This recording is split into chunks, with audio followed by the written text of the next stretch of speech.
Hello guys! Ito, naglalagay kami ng engine na dito sa aking car. So, hindi madali. Nakakapagod.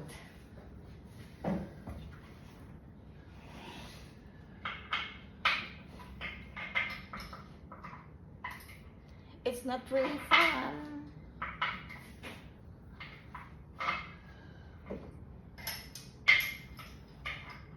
Is it in? Is it in?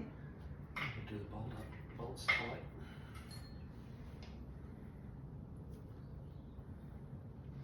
And it has to be firm because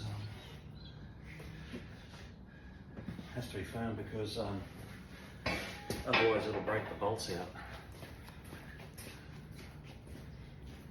Nakakapagod kahit saan sakit sa braso. Buti na lang meron kami nito kasi sobrang bigat.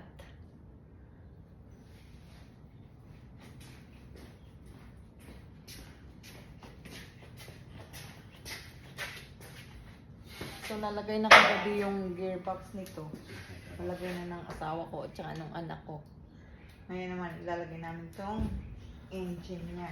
It's 670 is it? What? 670. 600 horsepower. So this is 600 horsepower. So pretty good. I'm afraid to lose your license in anyway. So my husband said, if I will drive this, I'm gonna lose my license. Kasi it's so fast.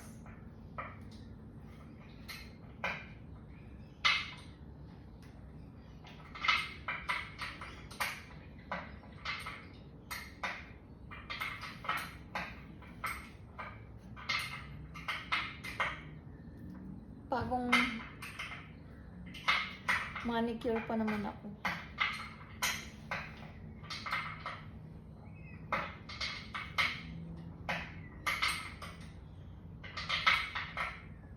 So this Corvette, ang tawag dito, it's 1970, right?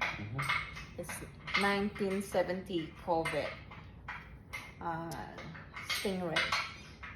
So, yun yung tawag sa car na to. It's a muscle car. And it's good. Ever since I love sports car, muscle car. So, that's why meron kami ganito. Well, your husband gave it to you. So, my husband gave it to me.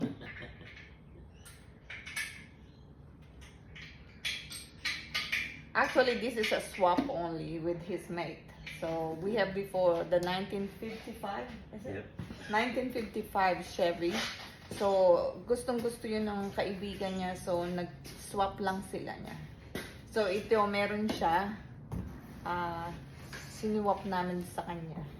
So, ngayon, kompleto na yung parts niya. Kasi mahirap maghanap ng parts. Kung sa mga ganito na sasakyan, may i-restore mo. Kailangan talagang mag-search ka pa. Or sometimes, sa Amerika marami. So, minsan,